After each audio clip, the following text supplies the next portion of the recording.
Barathakni banano pisa thaniwo tai thirmani songbotango kebengjak no chajagya ngai khadumani phuruk layoka hayo hai CPIM ni sikla bedek DYFI borni bokhaktui hastebo luko hamkrai songbotang khainani bo tabo kebengmo klayo kasojago naslejago selengjago obo hai ke lukorokni hamkrai samungo kebengi tongmani bai haste hapang khlai tongnai bodolni themrang borok rokno silchawi borok khaduma phuruk laika লাহারা অঙ্কর লাই DYFI আজ দুষ্কৃতিকারী এবং গুন্ডাদের স্বর্গরাজ্যে পরিণত হয়েছে, যারা কথায় কথায় রাষ্ট্রবাদী এবং জাতীয়তাবাদের স্লোগান তুলেন, তারাই আমরা দেখলাম গতকাল স্বাধীনতা দিবসের পতাকা উত্তোলনের কর্মসূচি এবং রক্তদান শিবিরের কর্মসূচি বানচাল করতে গুন্ডার ভূমিকায় অবতীর্ণ হয়েছিল।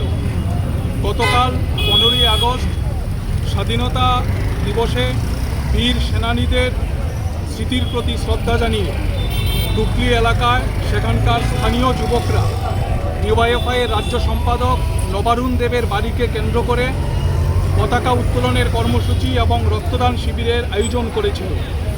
কিন্তু এই শিবিরকে বানচাল করার জন্যে বিগত 2 দিন যাবৎ বিজেপি আশ্রিত সমাজদ্রোহীরা ওই এলাকায় আতঙ্কের পরিবেশ, ভয়ের পরিবেশ তৈরি করে এমনকি নবারুণের বাড়িতে ঢুকে তাদের পরিবারের উপর হুমকি দেওয়া হয়, যদি এখানে রক্তদান শিবিরের আয়োজন করা হয় তাহলে পরিণতি ভয়ানক হবে। রক্তদান শিবির করতে নাকি কাউন্সিলরের অনুমতি নিতে হবে। এই হচ্ছে আজকে আমাদের ত্রিপুরা রাজ্যের অবস্থা।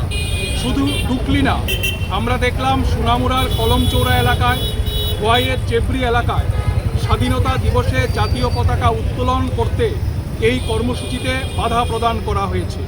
এটাই হচ্ছে বিজেপির দেশপ্রেম।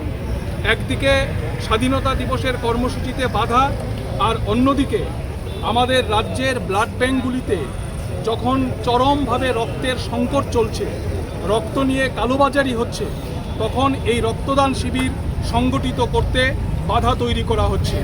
আমরা বামপন্থী ছাত্র যুবরা রক্তদানের আয়োজন করি শুধুমাত্র রাজনৈতিক কারণে না, সামাজিক এবং মানবিক দায়বদ্ধতা থেকে ধারাবাহিকভাবে আমরা ত্রিপুরাতে এই রক্তদান শিবিরের আয়োজন করছি। কিন্তু বিজেপি আসার পর ত্রিপুরা রাজ্যে নতুন সংস্কৃতি আমদানি করা হয়েছে। রক্তদান শিবিরের আয়োজন করা যাবে না, রক্তদান শিবিরে হামলা হবে, রক্তদান শিবিরে উজ্জতি হবে এবং যারা রক্তদাতা তাদের ছবি সামাজিক মাধ্যমে দেখে তাদের বাড়িতে গিয়ে শারীরিক এবং মানসিকভাবে নির্যাতন করা হবে। এই হচ্ছে ত্রিপুরার সংস্কৃতি।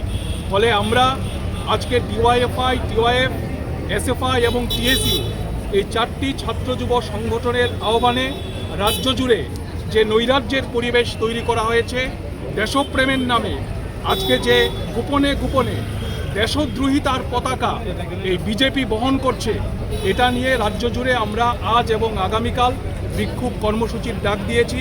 আজকে রাজ্যের অনেক মহকুমায় বিক্ষোভ কর্মসূচি সংগঠিত হয়েছে। আগরতলাতে কেন্দ্রীয়ভাবে এই বিক্ষোভ কর্মসূচি আমরা সংগঠিত করছি। আগামীকালও রাজ্যের বিভিন্ন মহকুমায় এই বিক্ষোভ কর্মসূচি পালন করা হবে। রাজ্যের শুভবুদ্ধি সম্পন্ন মানুষের কাছে আমাদের আবেদন, এই ত্রিপুরাকে অন্ধকারের হাত থেকে রক্ষা করতে হবে।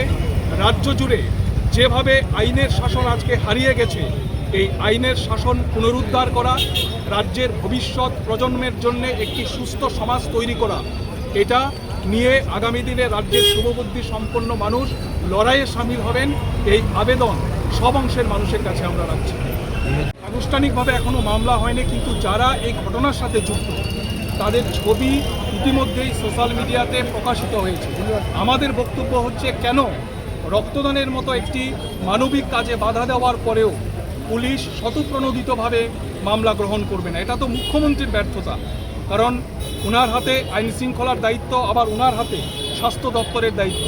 ফলে মুখ্যমন্ত্রীরই দায়িত্ব হচ্ছে যে যারা এই রক্তদান শিবিরকে বানচাল করার জন্য হুমকি দিয়েছে তাদের বিরুদ্ধে পুলিশকে নির্দেশ দেওয়া যেন সমুটু মামলা গ্রহণ করা হয়।